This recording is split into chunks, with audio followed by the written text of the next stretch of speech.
हरे हरे, हरे राम, राम राम हरे हरे, हरे कृष्ण कृष्ण कृष्ण हरे हरे. सद्गुरुनाथ महाराज की जय.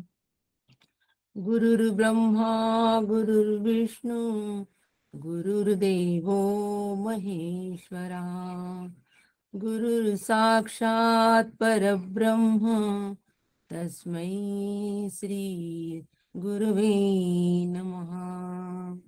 तस्मै श्री गुरुवे नमः. अभाग्यासी करी भाग्यवंत, ऐसे श्री गुरु काका श्रीमंत. जीवत्वाची हंत, स्वरूपी विराली श्रीराम. जीवना देण्या अर्थ, सद्गुरु आवाज काका कमी येतो. समर्थ. जीवत्वाचा अंत, आत्मा रामी केला. श्रीराम समर्थ श्रीराम. परमपूज्य श्री गुरु डॉक्टर काका यांना साष्टांग नमन करते. परमपूज्य मंदाताई यांनाही साष्टांग नमन करते. जरा आवाज वाढवा. सुनील काका यांनाही साष्टांग नमन करते. आणि श्रोते, आपण जगदीशांची मूर्ती आहात, माझे प्रेरणास्थान म्हणून आपणालाही साष्टांग वंदन करते. श्रोते, आपण जगदीश मूर्ती, श्रवणे बैसावे एकांती, स्थिर होईल माझी मती, आपणा कृपा प्रसादे.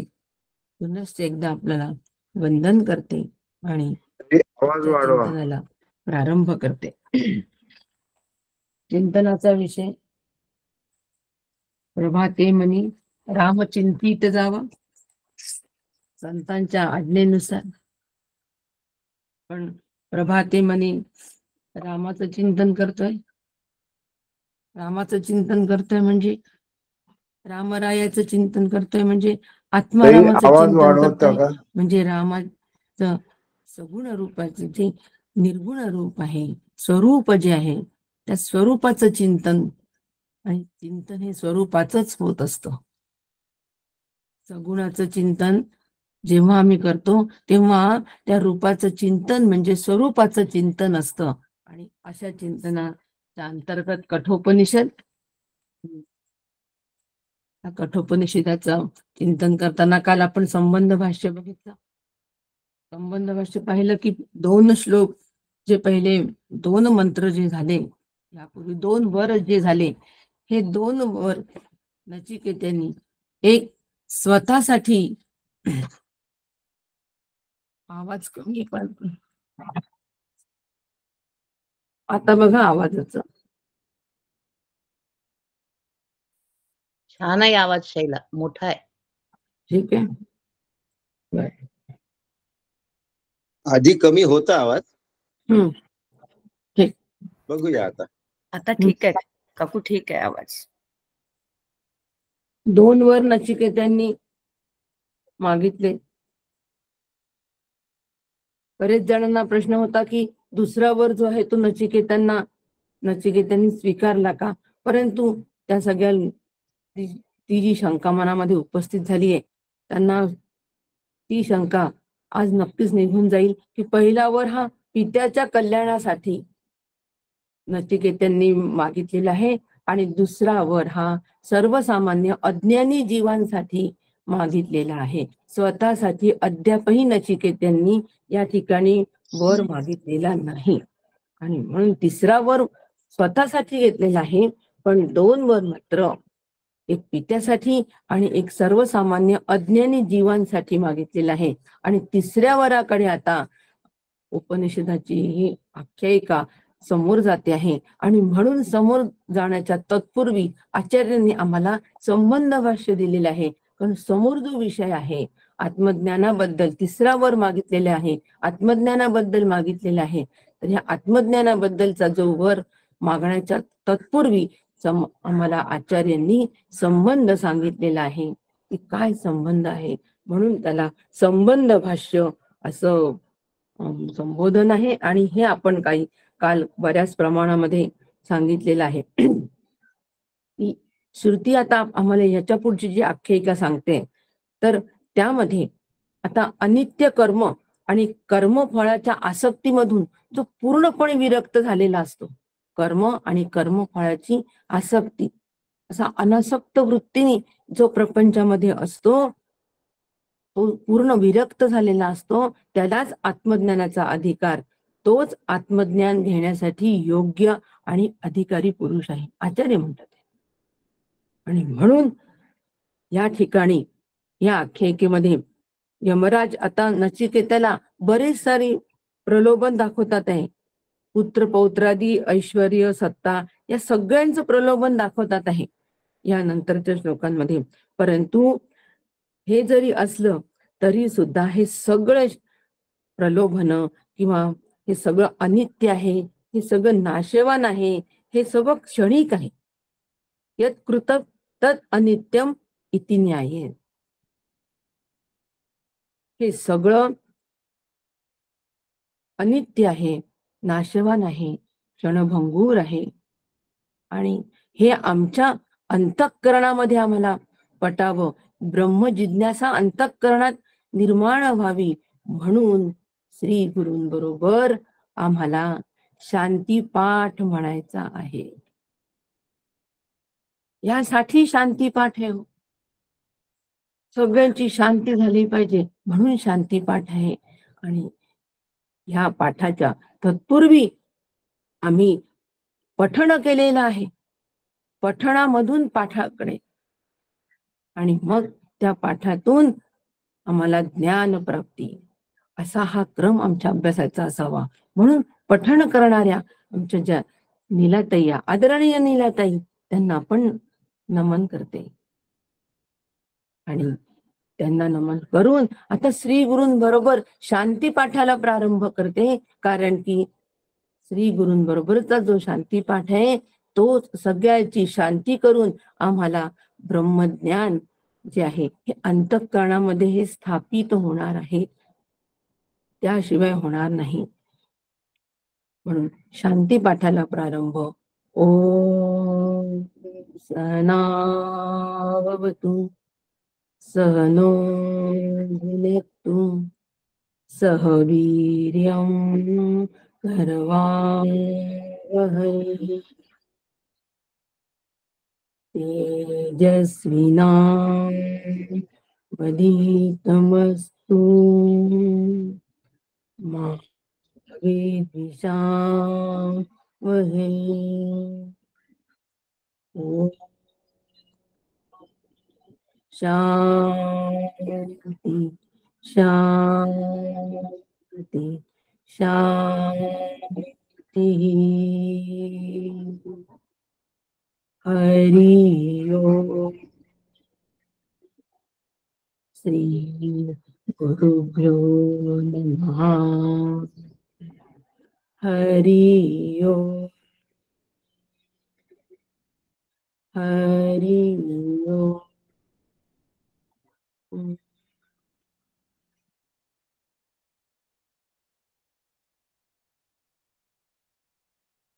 श्री गुरूंबरोबरचा शांतीपाठ अंतःकरणाला अत्यंत शांती देऊन जाणारा. आता कोणतेही विषय आणि कुठलेही व्यत्यय माझ्या अंतःकरणाला, माझ्या अंतःकरणामध्ये मला येणार नाही. इतकं सामर्थ्य आणि इतकं तेज या शांती मंत्रामध्ये श्री गुरूंबरोबर केलेलं आहे. म्हणून हे तेज आलंय हो, म्हणून हे सामर्थ्य आलंय, लक्षात घ्या. आणि म्हणून ब्रह्मविद्येमध्ये पण तेज आणि सामर्थ्य श्री गुरूंच्या कृपेने येत असतं, म्हणून ती त्यांच्याचकडून घ्यावी. आणि म्हणून आता नचिकेता सज्ज झालेले आहेत या पुढच्या तिसऱ्या वरासाठी. परंतु एवढं जरी झालं तरी सुद्धा हे जे कर्म आहे, हे जे कर्मफळ आहे, जे आम्ही अग्निविद्येच्या माध्यमातून बघितलेलं आहे, हे सगळं क्षणिक आहे, नाशवान आहे. आणि म्हणून या सगळ्याचा कर्माचा, त्याप्रमाणे कर्मफळाचा पण त्याग करणे योग्य असतं. म्हणून आम्ही कर्म आणि कर्मफळाचा त्याग करायचा आहे, परंतु त्याग करणे अत्यंत कठीण अशी गोष्ट आहे. फक्त वाचून आम्हाला समजत नाही हा ब्रह्मविद्या, फक्त ऐकून सुद्धा कळत नाही. यांनी सांगितलं, त्यांनी सांगितलं म्हणून आम्ही ब्रह्मविद्येला जर ब्रह्मविद्या ऐकत असू, अजिबात कळणार नाही. सर्वजण सांगतात म्हणून कळणार नाही. तर आम्हाला त्यासाठी वैराग्य हवं, म्हणजे त्याग सुद्धा तितकाच महत्वाचा आहे. श्री गुरूंशिवाय ही कळणे नाहीच, परंतु त्याग सुद्धा तितकाच महत्वाचा आहे. पण प्रत्यक्ष त्याग करणं अत्यंत अवघड आहे. फार अवघड गोष्ट आहे. भागवतामध्ये उद्धव भगवंतांना म्हणतात आहे की त्यागोयम दुष्करो भूमन, त्याग करणे अत्यंत कठीण आहे भगवंता. आणि म्हणून इतकी प्रलोभन दाखवून सुद्धा नचिकेताच्या अंतरंगामध्ये कोणताही लोभ निर्माण झालेला नाही, कोणतीही विषयासक्ती निर्माण झालेली नाही, कोणतीही भोगवासना तयार झालेली नाही. आणि जोपर्यंत विषयासक्ती आहे, भोगवासना आहे, तोपर्यंत आत्मज्ञान निष्ठा उदयाला येत नाही, अजिबात येत नाही. फक्त धनाने आत्मज्ञान प्राप्ती होत नाही, ती त्यागानेच होते. किंवा ईशावास्येदम सर्वम यत् किंचित जगत्याम जगत, एकत्वाची दृष्टी प्राप्त झाल्याने आम्हाला आत्मज्ञान प्राप्त होतं. एकत्वाची दृष्टी, आणि ही एकत्वाची दृष्टी प्राप्त आम्हाला ह्या आत्मज्ञानामुळे होते. आणि ती दृष्टी प्राप्त झाली की ते ज्ञान तिथे स्थिरावतं, दृढ होतं. आणि परोक्ष ज्ञान त्या ठिकाणी आहे. इतका त्यागाला आणि विरक्तीला, वैराग्याला महत्व आहे. वैराग्य असल्याशिवाय ज्ञानाची तगणे नाही, ज्ञान तगतच नाही तिथे. आणि म्हणून जनक राजाला सुद्धा अष्टावक्र ऋषी उपदेश करतात आहे की मुक्तिमिच्छसी चेततात सर्वान विषयान विषवत त्याच. हे राजा, तुला खरोखर जर या दुःखापासून आणि संसाराच्या बंधनापासून मुक्त व्हायचं असेल तर सर्वप्रथम विषाप्रमाणे असणाऱ्या या असह्य दुःख देणाऱ्या, मिथ्या स्वरूप असणाऱ्या विषयांचा तू त्याग कर. म्हणून त्याग ही अंतःकरणाची वृत्ती आहे. वैराग्य हे अंतःकरण वृत्तीचं असावं, शारीरिक वैराग्य नसावं, अंतःकरण वृत्तीचं वैराग्य असावं. म्हणून विद्येच्छा, लोकेच्छा आणि पुत्रेच्छा यांचा त्याग करावा. लोकेशणा, दारेशणा, पुत्रेशणा, 3 ऐषणा म्हणतात, म्हणजे 3 इच्छा आहे. या 3 इच्छेचा त्याग आमच्याकडून झालाच पाहिजे, त्याशिवाय आम्ही असंग होणार नाही. असंग शस्त्रेण दृढेनची, या इच्छांचा त्याग जोपर्यंत होत नाही तोपर्यंत आम्ही असंग होत नाही. आणि असंगत्व जोपर्यंत येत नाही तोपर्यंत संसार वृक्षाचा समूळ छेद होत नाही.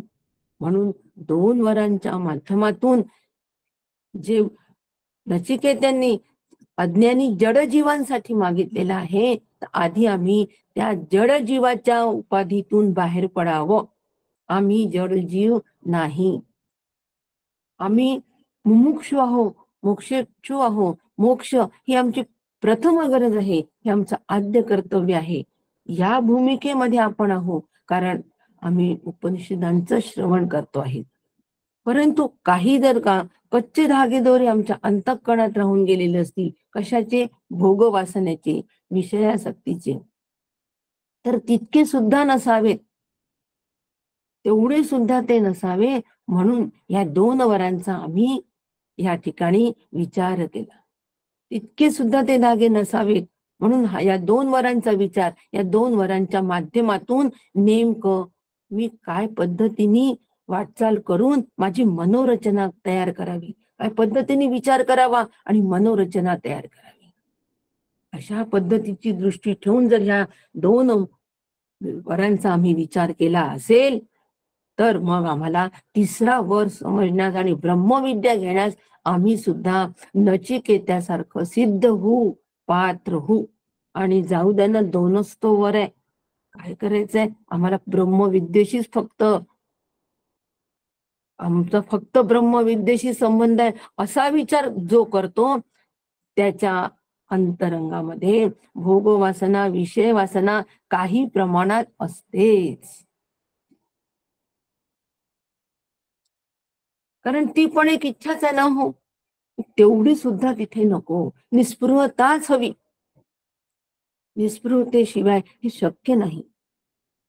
आणि म्हणून आम्हाला आत्मज्ञानाचा जो अधिकारी आहे हा विरक्त जिज्ञासू साधकच असावा. आणि श्री गुरु सुद्धा ज्याला हे आत्मज्ञान द्यायचंय ना त्याला प्रथम पारखून घेतात. शिष्याची पात्रता काय आहे, त्याची ज्ञान जिज्ञासा किती आहे, वैराग्याची तीव्रता किती आहे हे निश्चित पारखून घेतात आणि मग त्याला आत्मज्ञान देतात. नारद मुनींनी सुद्धा वाल्मिकींना पहिले पारखलंच आहे हो, वाल्या असताना पारखलंच आहे. त्यांना प्रश्न विचारलाय वाल्यांना, ज्यावेळेला वाल्मिकी वाल्याच्या भूमिकेत होते त्यावेळेला प्रश्न विचारलाय की जा, एवढी पाप तू केली आहे ना सगळी, घरी विचारून ये की ह्याच्यातले पाप कोणी घेतात का, एवढं तू विचारून ये. कशासाठी विचारलं हो त्यांनी? की खरी समज येण्यासाठी की प्रपंच हा अनित्य आहे, नाशवान आहे, ह्या प्रपंचातलं कोणीही माझ्या कामी येणार नाही. म्हणून आधी पाठवलं नारद मुनींनी वाल्मिकींना, जा तू विचारून ये आणि मग तू माझ्याकडे ये. आणि मग नारद मुनींनी पाठवल्यानंतर वाल्मिकी गेलेले आहे कुटुंबामध्ये, सगळ्यांना विचारलं, अरे बाबा तुमच्या कल्याणासाठी मी वाटमारे केला, चोऱ्या केल्या आणि तुमची भरण पोषण उदरभरण पोषण केलं, आता त्या पापाचं वाटेकरी कोणी होतं का, माझं पाप कोणी घेतं का? सगळे म्हणे आम्ही थोडी सांगितलं तुम्हाला पाप करायला, मग आम्ही तुमच्या पापाचे वाटेकरी कसे होऊ?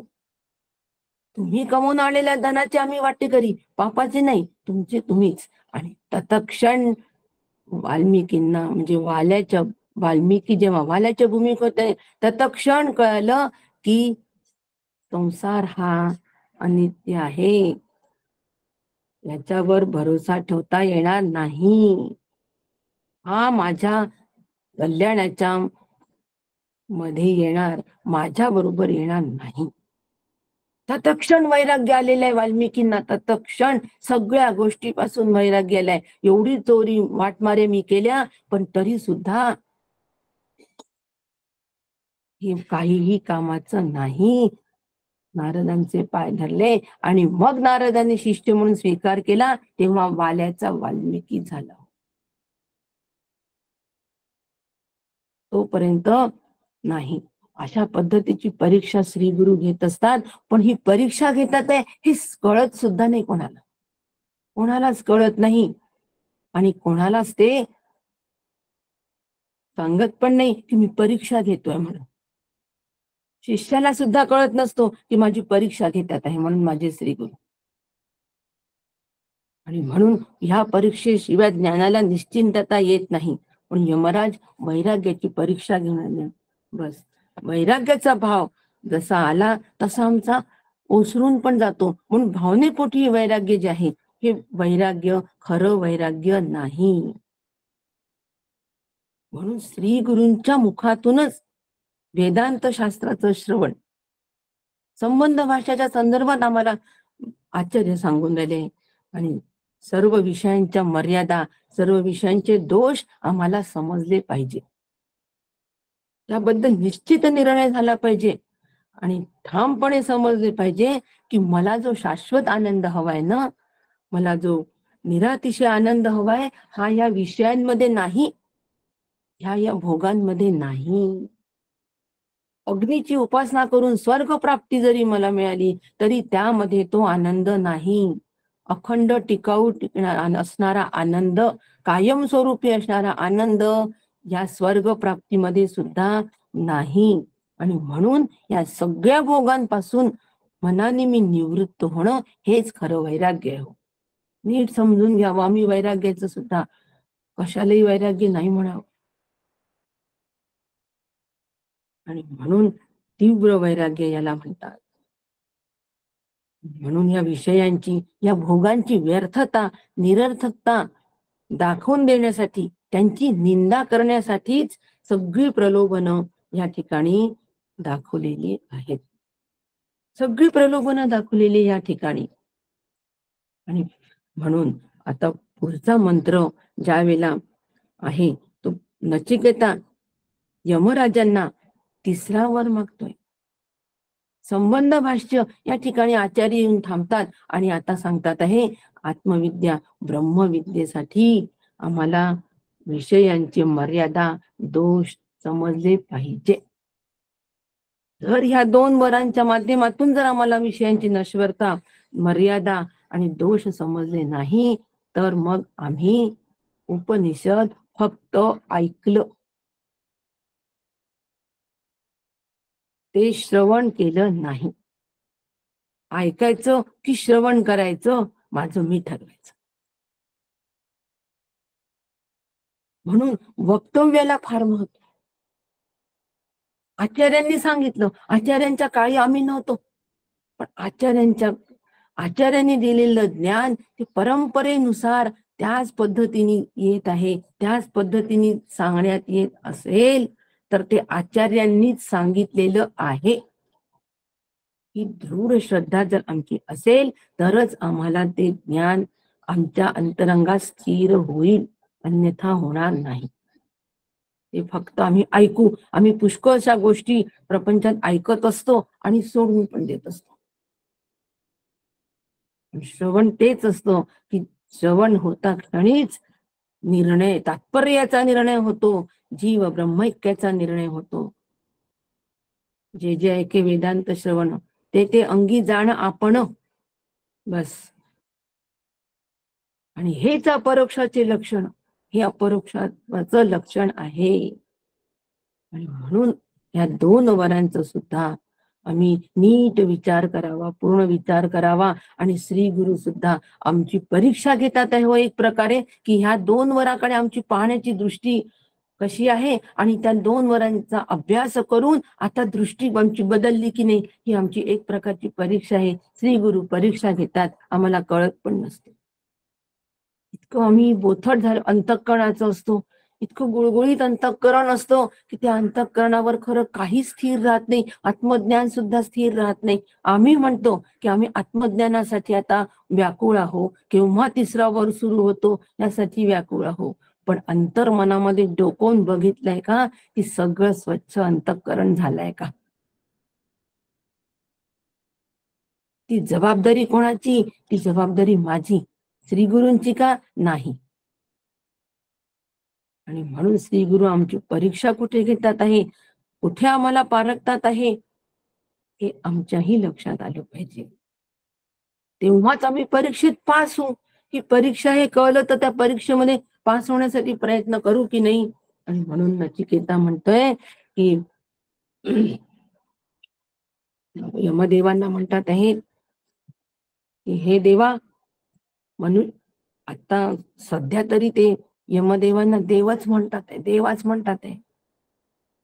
अजून गुरुदेवा म्हटलेलं नाहीये, देवाच म्हणतात आहे की मनुष्य मृत झाल्यानंतर, आता नीट आहे का यार, इथून मनुष्य मृत झाल्यानंतर काही लोक हा आहे असं म्हणतात. एकदा मनुष्याचा देह गेल्यानंतर आपण म्हणतो हा आहे, काही लोक म्हणतात की हा आहे. हा आहे म्हणजे कोण आहे? मनुष्य आहे. म्हणजे कशा रूपाने आहे? देह रूपाने नाहीये, परंतु आत्मरूपाने तो आहे असं काही लोक म्हणतात. आणि काही म्हणतात की हा नाही, देह गेला म्हणजे हा पूर्णपणे गेला, त्याचं अस्तित्व नाही, असं काही लोक म्हणतात. पण आता हा संशय या ठिकाणी तयार झालेला आहे. हा संशय या ठिकाणी तयार झालेला आहे आणि म्हणून हा संशय मी तुझ्याकडून समजून घेईन. नचिकेता म्हणतात, नचिकेता म्हणून राहिले आहेत गुरुदेवांना की हा संशय माझ्या अंतःकरणात तयार झालेला आहे. ज्या वेळेला संशय अंतःकरणात तयार होतो त्यावेळेला निसंशय होण्यासाठी श्री गुरूंकडेच जावं हो. जिथे माझा मी निसंशय होत असेल ते स्थान माझ्या श्री गुरूंचं आहे. ते ज्ञान श्री गुरूंकडूनच आलेलं आहे. हे तर श्री गुरूंकडे जा म्हणजे प्रत्यक्ष श्री गुरूंना विचारा, प्रत्यक्ष शक्य होणार आहे का?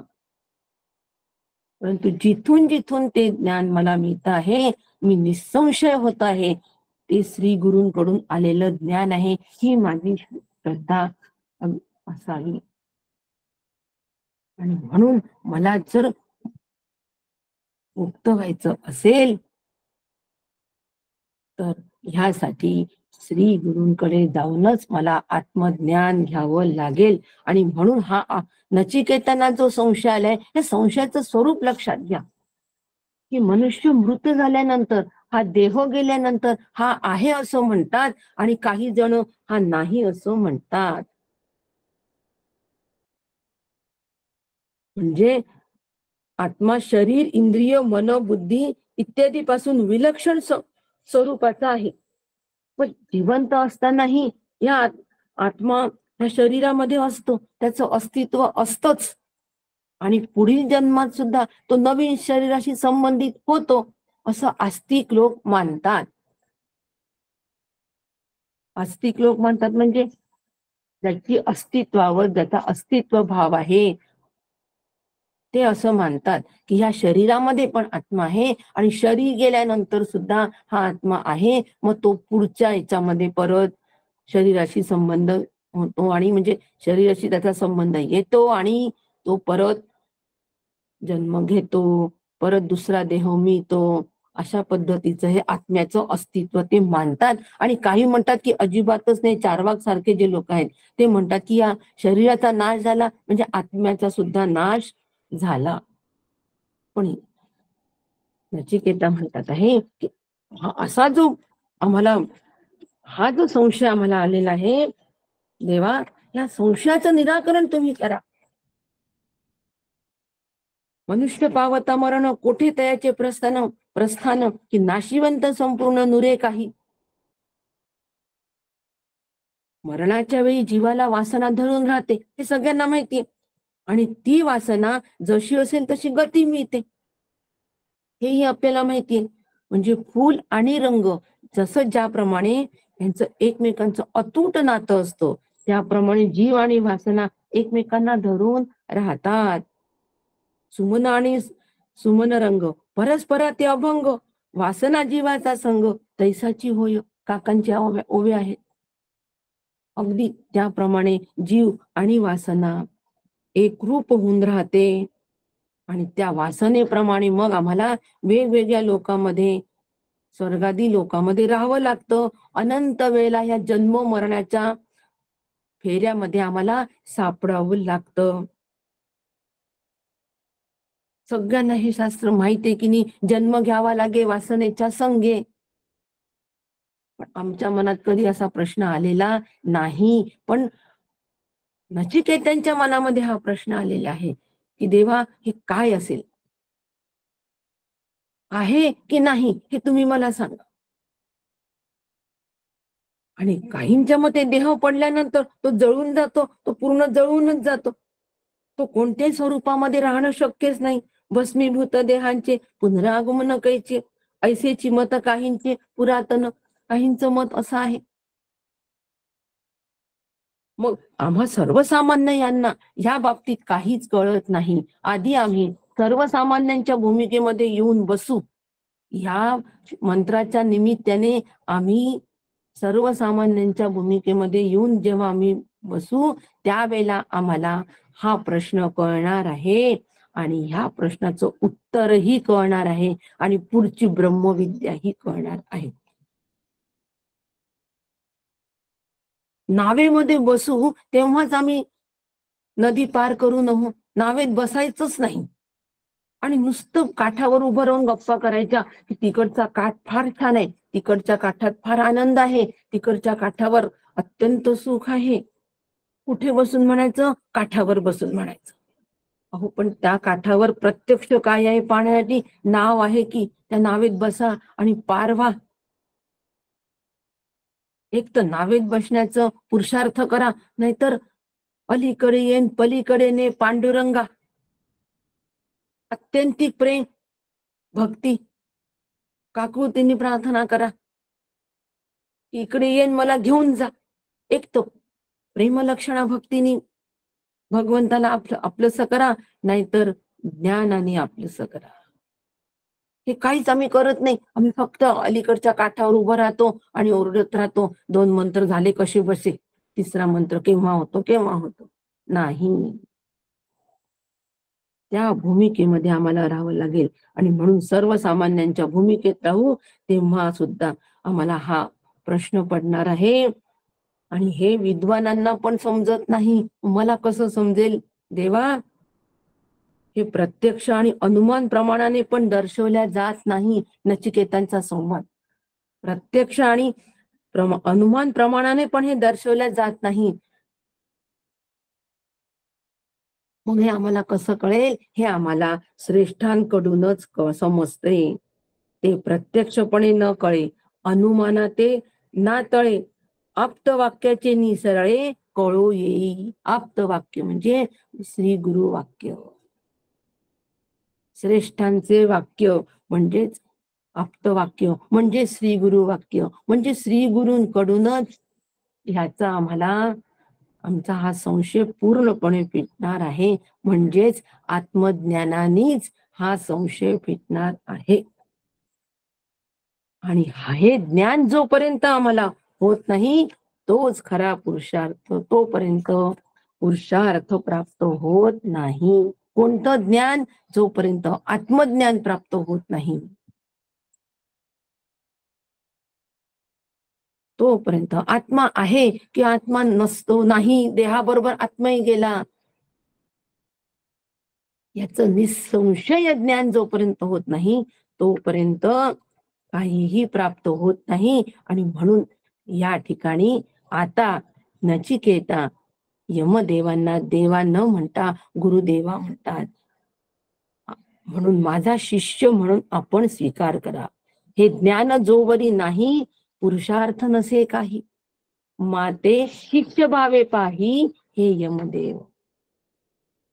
आता या ठिकाणी नचिकेता शिष्य म्हणून शरण आलेले आहेत, श्री गुरूंना शरण आलेले आहे आणि शिष्य म्हणून माझा स्वीकार करा अशी त्यांना विनवणी करतात आहे नचिकेता. अजून कोणी विनवणी केली व शिष्य म्हणून? शिष्य म्हणून कोणी विनवणी केली? शिष्य म्हणून विनवणी केली अर्जुनाने. गीतेमध्ये अर्जुनाने पण म्हटलंय की शिष्यस्तेहम शादिमाम त्वाम प्रपन्नम.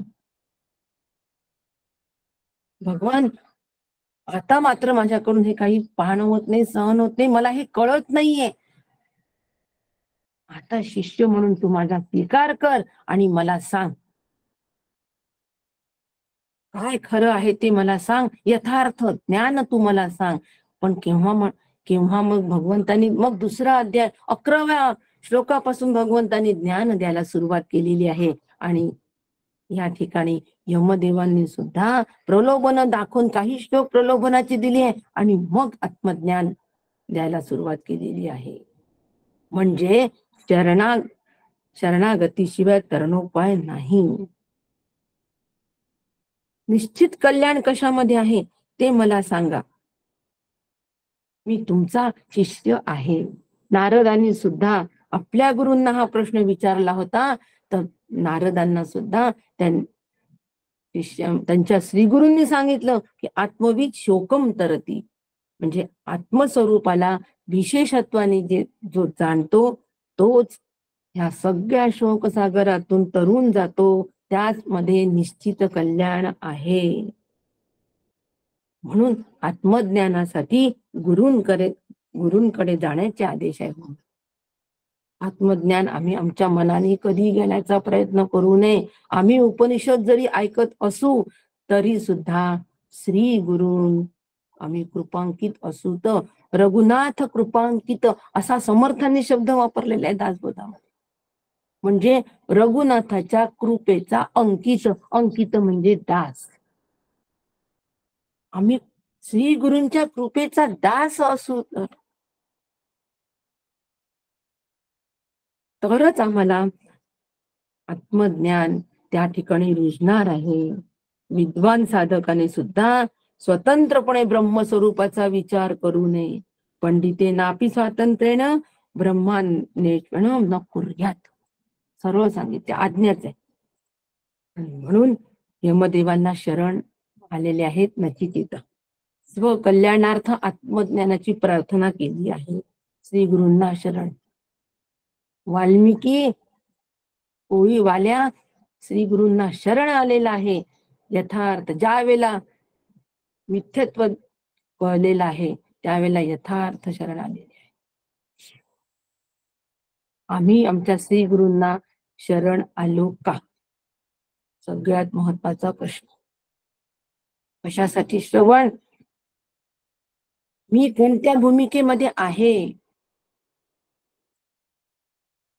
श्री गुरूंना आमची शरणागती आहे का? यांनी श्री गुरु केले म्हणून आम्ही पण श्री गुरु केले. गाडी आहे, घर आहे, सगळं आहे म्हणून श्री गुरु. श्री गुरु पण आहेत, आम्हाला गुरु पण आहे, आम्ही गुरुमुखी पण आहो, पण आम्ही सन्मुख आहो का? हा फार महत्वाचा प्रश्न आहे.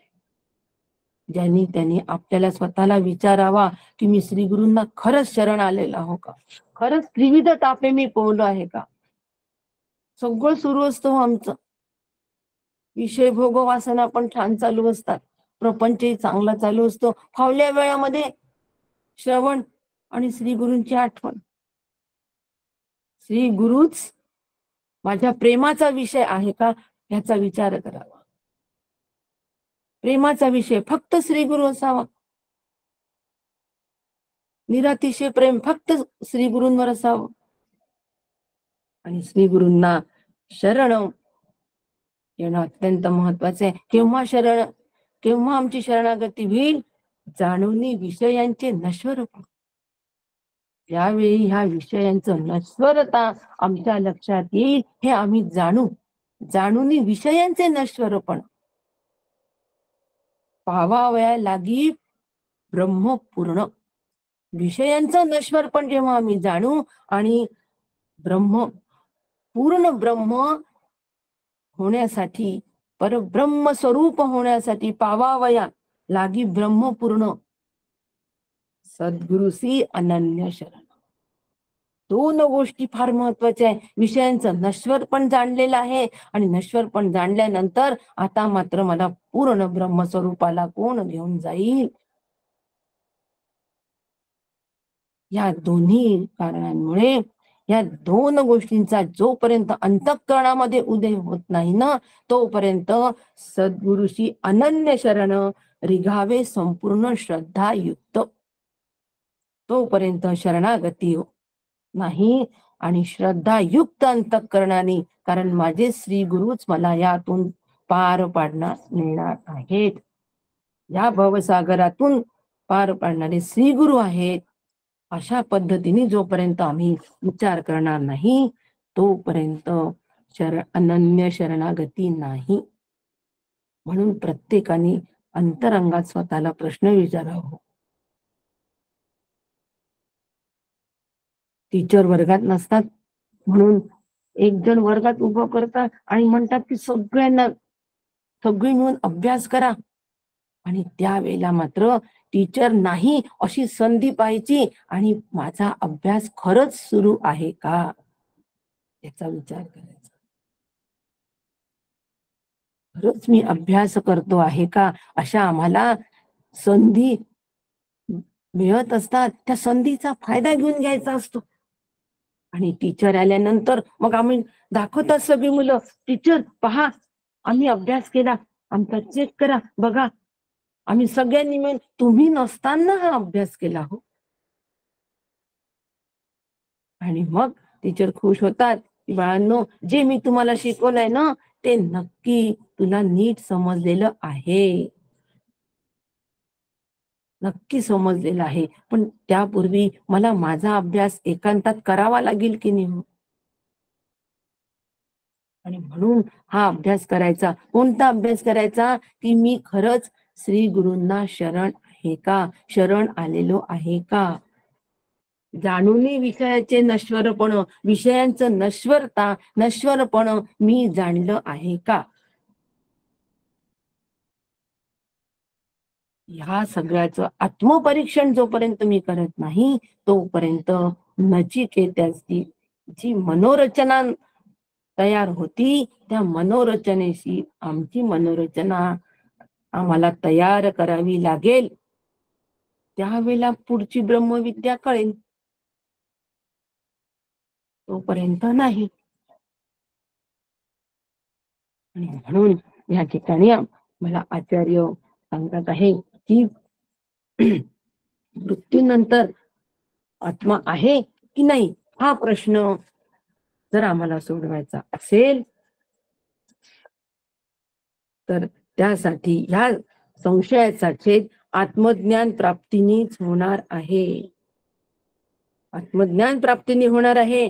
आणि गुरुदेवा तुमच्याशिवाय ब्रह्मविद्येचा यथार्थ वक्ता मिळणं दुर्मिळ आहे.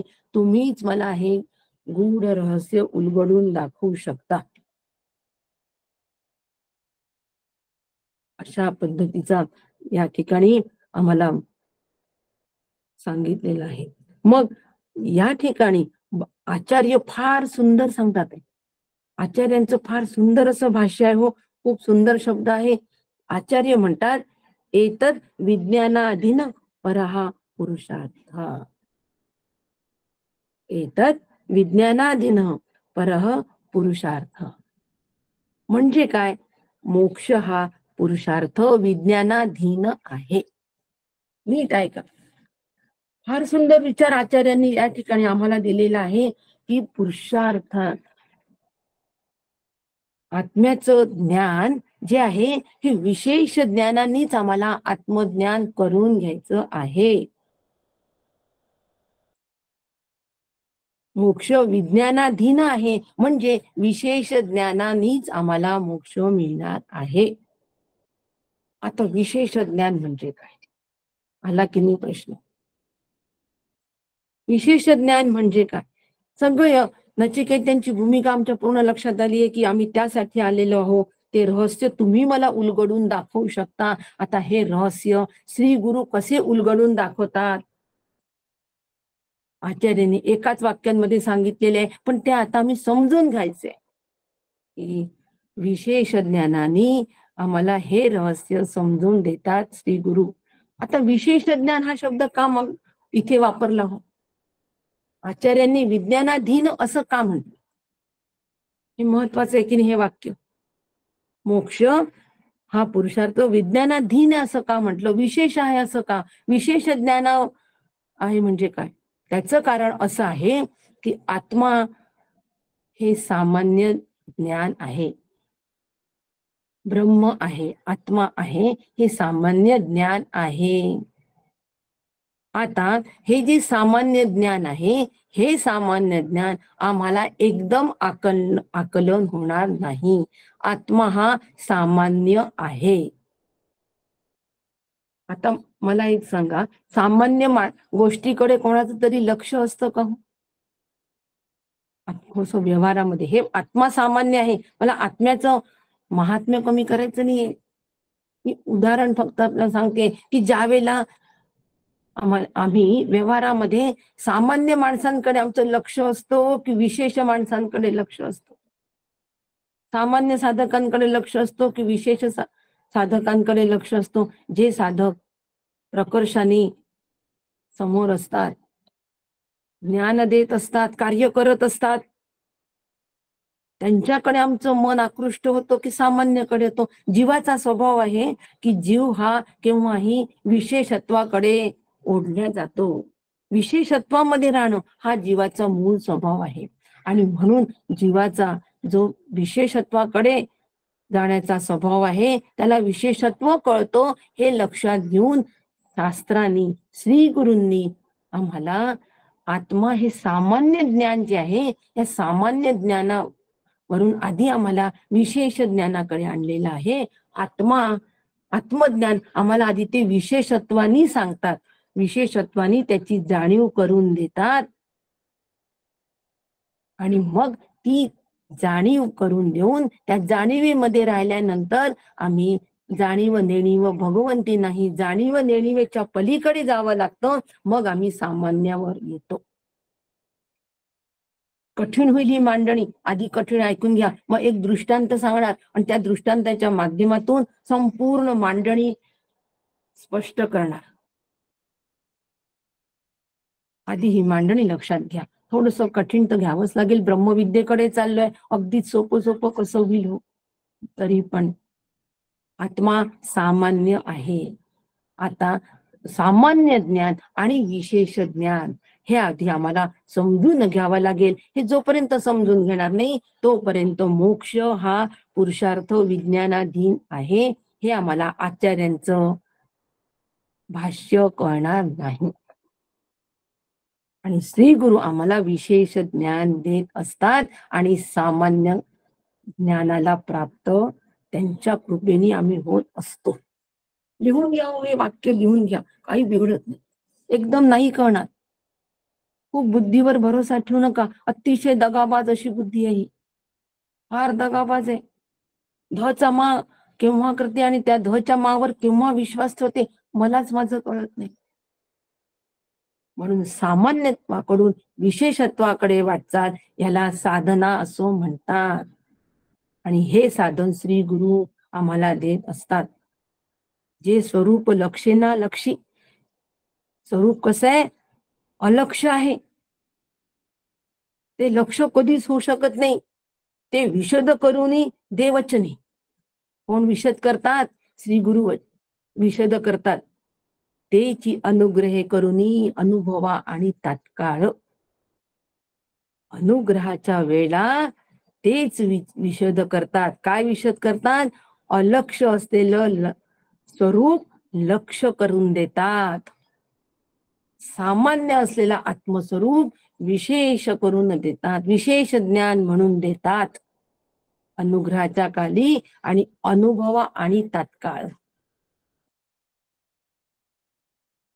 आणि असं अनुभवाला आल्यानंतर मग विज्ञानाधीन परपुरुषार्थ. म्हणून अलक्षाचं लक्ष कसं करायचं हे श्री गुरु सांगतात. सामान्य ज्ञान आत्म्याचं विशेष ज्ञान करून देतात श्री गुरु आणि सामान्यत्वाला पोहोचवतात. लिहून घ्या वाक्य, काहीच हरकत नाही. सामान्य आत्म्याचे ज्ञानाला विशेषत्व देऊन विशेष ज्ञान श्री गुरु करून देतात. त्यांच्याशिवाय ते होऊ शकत नाही. कोणीही आम्हाला हे ज्ञान देऊ शकत नाही.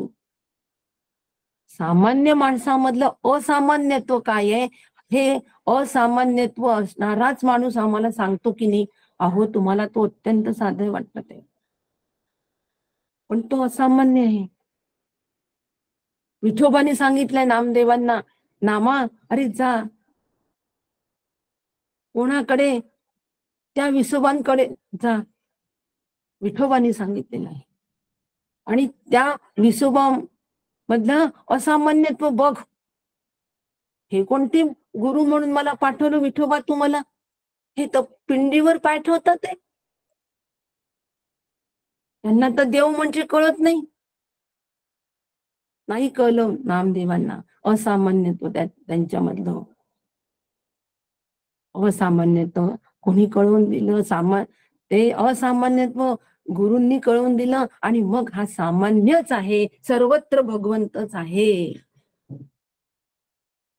आधी विशेषत्वाने सांगितलं, पाय ठेवून पिंडीवर प्रत्येक ठिकाणी पिंड प्रत्येक ठिकाणी. परंतु विसोबा खेचरांचं महत्व पांडुरंगांनी सांगितलं, त्यांच्यामधलं असामान्यत्व पांडुरंगांनी सांगितलं.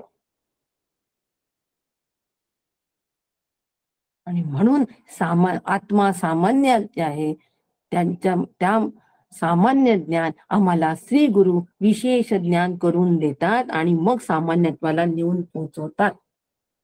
आता कसं सामान्य ज्ञान आणि विशेष ज्ञान कसं? एक उदाहरण देणार, 2 उदाहरणं देणार. पहिलं उदाहरण वर्गामध्ये पंचदशीकारांनी दिलेलं आहे. वर्गामध्ये सगळी मुलं बसलेली आहेत आणि सगळी मुलं बसलेली असल्यानंतर सगळ्या मुलांचा आवाज एकदम येतो. त्यामध्ये त्या शिक्षकाचा मुलगा असतो. त्या शिक्षकाचा मुलगा जो असतो त्याचा आवाज त्या सामान्य सगळ्यांच्या आवाजामध्ये येत नाही. येतो का? अजिबात नाही. सगळ्या आवाजांमध्ये तो आवाज येतो. त्याचा आवाज सामान्य आवाजामध्ये मिसळून जातो. आपल्या मुलाचा आवाज हा विशेष ज्ञान आहे आणि सगळ्या मुलांचा आवाज एकदम हे सामान्य ज्ञान आहे. ठीक आहे, नाही कळलं उदाहरण, दुसरं देते. प्रचलित असलेलं उदाहरण, भिंतीवर असलेला प्रकाश, सूर्याचा प्रकाश. भिंत स्वच्छ होते, अगदी प्रकाशमय होते, पण तो प्रकाश आम्हाला कळतो का? नाही. मग केव्हा कळतो? लहान मुलांना तो प्रकाश आहे हे कळत नाही. केव्हा कळतो? कवडस्यामधून आलेला जो प्रकाश आहे, कवडस्यातून आलेला जो प्रकाश आहे तो भिंतीवर जेव्हा पडतो, तो जेव्हा लखलखतो, हालचाल करतो, तेव्हा त्या बालबुद्धीला कळतो. तो विचारतो, बाबा हे काय आहे लखलखणार? आणि वडील सांगतात, बेटा हा जो लखलखणारा प्रकाश आहे ना, हा सूर्यप्रकाश आहे. हा सूर्यप्रकाश आहे. आणि मग त्याला कळतो की हा सूर्यप्रकाश आहे. आणि भिंतीवर असलेला सुद्धा बाबा काय आहे? हो मग हाच बाबा सूर्यप्रकाशच आहे, पण हा कवडस्यातून आलेला आहे. आधी त्याला कवडस्यातला सूर्यप्रकाश सांगावा लागतो, मग त्याला बाकी सामान्य प्रकाश कळतो. अगदी त्याप्रमाणे सर्वप्रथम आम्हाला श्री गुरु त्या कवडस्यात श्री गुरु आम्हाला कवडस्यातून प्रकाश कसं सांगतात. कोणकोणते कवडसे आहेत हो? आणि श्री गुरुच का सांगतात? चालते ज्ञानाची बिंब आहेत ते, म्हणून ब्रह्मरूप आहेत. प्रत्यक्ष माझे श्री गुरु प्रत्यक्ष ब्रह्मरूप आहेत. पण असं कळून मला ब्रह्म कळणार नाही. मला कवडसाच्या माध्यमातूनच ब्रह्म पाहावं लागेल. आणि ते कवडसे श्री गुरु दाखवतात. कोणते कवडसे आहेत हो? कवडसे म्हणजे विशेष आत्मज्ञानाचा सगळ्यात पहिला कवडसा, की बाबा रे, शरीर जे आहे तुझं, हे शरीर आता आहे, भूतकाळात ते नव्हतं, भविष्य काळात राहणार नाही, ते आत्ताच आहे. आणि म्हणून आता हे शरीर, परंतु ह्या शरीरामधलं जे चैतन्य आहे ना, जे शरीराचे सगळे व्यापार करत आहे, हे चैतन्य शरीराच्या पहिलेही होतं, नंतरही राहणार आहे, शरीर असतानाही राहणार आहे. ते तू आहेस. पण आधी शरीराच्या माध्यमातून होणारी सगळी हालचाल केलं कोणामुळे होते हे तू लक्षात घे. शरीराचा कवडसा, त्या कवडसाच्या माध्यमातून आधी आत्मस्वरूपाची जाणीव तयार करून दिली. ते कुटस्थ चैतन्य तू आहेस. मग शरीर गेलं तरी तू आहे रे बाबा. तो कवडसा गेला तरी आहे की नाही भिंतीवर प्रकाश. कवडसा गेला, पोर रडायला लागलं, बाबा प्रकाश गेला, सूर्यप्रकाश, आता काय करू? तुम्ही तर म्हणाले इतकं छान दिसत होता तो, मला मी खूप रमलो होतो त्या प्रकाशात, आता तो पण गेला, आता मी काय करावं? वडील म्हणतात, बाबा रे, कवडसा गेला पण बघ ना, भिंतीवर प्रकाश आहे की, सगळी भिंत बघ कशी लखलखीत झालीये. आणि पोर परत आनंदित होतं की प्रकाश आहे. त्या कवडस्याशी काही संबंध नाही. गेला तरी प्रकाश आहे, शरीर गेलं तरी आत्मा आहे. शरीर कवडसा, होणारं ज्ञान कवडसा. मला प्रत्येक गोष्टीचं ज्ञान होते, प्रत्येक गोष्टीचं ज्ञान होतंय. श्री गुरु सांगतात की बाबा रे, जे प्रत्येक गोष्टीचं तुला ज्ञान होत आहे ना, ते होणारं ज्ञान जे आहे, ज्ञानरूप आत्मा जो आहे त्याच्या अधिष्ठानावर हे होणारं ज्ञान आहे. होणारं ज्ञान कवडचं आहे. असणारं ज्ञान सामान्य आहे. श्री गुरु सांगतात आहे, तू ज्ञानरूप आहेस. पहिल्या कवडसाच्या माध्यमातून सांगतात तू सतरूप आहे. नंतर सांगतात तू ज्ञानरूप आहे, तू चित्रूप आहे. प्रत्येक त्यानंतर सांगतात सुख कवडसा, प्रत्येक गोष्टीतून सुख मिळत आहे. श्री गुरु सांगतात तू मूळचा सुखरूप आहे, आनंदरूप आहे, म्हणून तुला सुखाचं ज्ञान होत आहे. तू मूळचा सुखरूप असल्यामुळे, साखर मूळची गोड असल्यामुळे गुलाबजाम तिला गोडच लागतोय. ती म्हणते गुलाबजाम गोडच आहे. हो, कारण मीच गोड आहे म्हणून तो मला गोडच लागणार. श्रीखंड गोडच आहे, मीच गोड आहे म्हणून मला गोडच लागणार. कडू कसा लागणार? मीच गोड असल्यामुळे मला कडू माहीतच नाही. म्हणून तू सतरूप आहे, तू चित्रूप आहे, आनंद रूप आहे. कवडस्यांच्या माध्यमातून दिलेलं श्री गुरूंनी ज्ञान, विशेष ज्ञान सामान्य ज्ञानाकडे, असा तू सच्चिद आनंद आहे. शिष्य म्हणतो मी ते आहे. कवडसे, हे कवडसे लक्षात घ्या. आणि कवडसाच्या माध्यमातून असणाऱ्या ज्ञान जे आहे त्याच्यातून कशासाठी विशेष ज्ञान घ्यायचं? सामान्यत्वाला प्राप्त होण्यासाठी. 3 अवस्था सांगतात,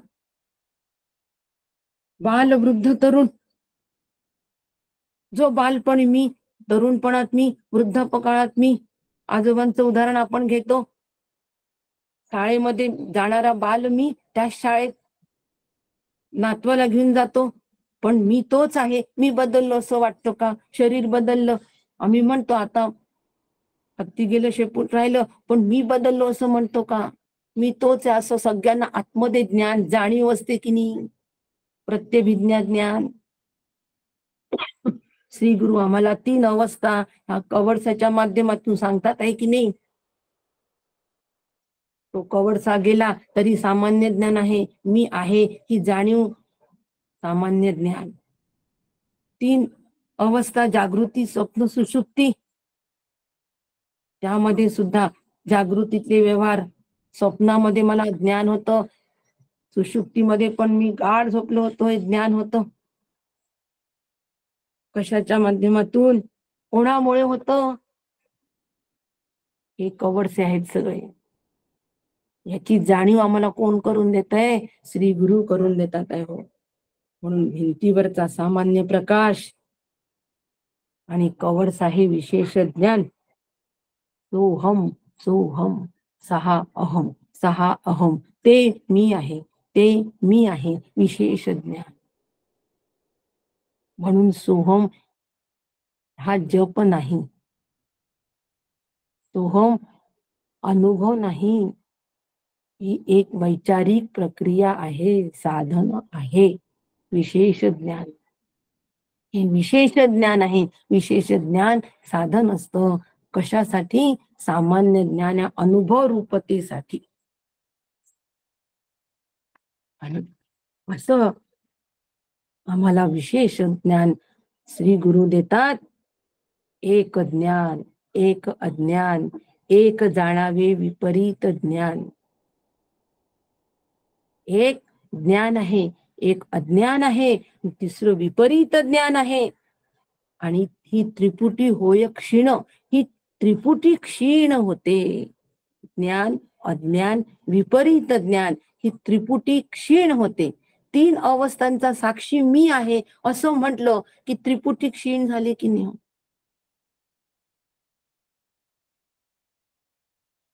मी सगळ्या देहाचे जे व्यापार आहे ह्या सगळ्याचा मी साक्षी आहे. माझ्या अधिष्ठानावर हे सगळे व्यापार होतात आहे असं म्हटलं की ज्ञान, अज्ञान, विपरीत ज्ञान. विपरीत ज्ञान म्हणजे मीच हे व्यवहार करतोय, हे विपरीत ज्ञान. अज्ञान म्हणजे तिथे काहीच माहित नाही, कोण करताय कोण नाही, काय कोणामुळे हे ज्ञान हालचाल होते काहीच माहित नाही. ज्ञान म्हणजे फक्त परोक्ष ज्ञान. बस आत्म्यामुळे हे सगळं होत आहे, चैतन्यामुळे होते, फक्त परोक्ष ज्ञान. शाब्दिक ज्ञान फक्त. पण ज्या वेळेला ज्ञान, अज्ञान आणि विपरीत ज्ञान ही त्रिपुटी क्षीण होते, तेची विज्ञान, तेच विज्ञान आहे, तेच विशेष ज्ञान आहे. हे विशेष ज्ञान आम्हाला श्री गुरु प्रथम करून देतात. त्याचा पाठपुरावा आम्ही करायचा असतो, ते साधन म्हणून स्वीकारायचं असतो आणि सामान्य होऊन राहायचं असतो. सामान्यत्वाला आम्ही प्राप्त व्हायचं असतो. आणि म्हणून ज्ञानदृष्टीने ते जाणावं. हे कसं जाणावं? ज्ञानदृष्टीने जाणायचं आणि अनन्य होऊन राहायचं. हेच आत्मनिवेदन आहे, हीच अनुभव रूपता आहे, हे अपरोक्ष ज्ञान आहे, हीच अपरोक्ष अनुभूती आहे.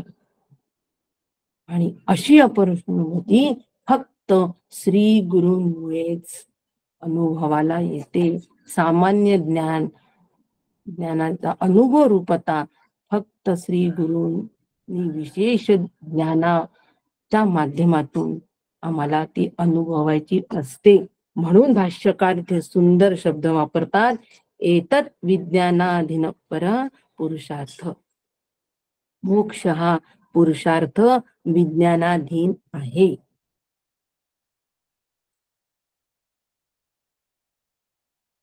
असं ही पूर्ण ब्रह्मविद्या आम्हाला नीट आकलन हो यासाठी श्री गुरुचरणी प्रार्थना करते आणि आजचा विषय या ठिकाणी विराम देते. रामकृष्ण. रामकृष्ण हरी. रामकृष्ण हरी. नमस्कार. रामकृष्ण हरी. रामकृष्ण हरी. रामकृष्ण हरी.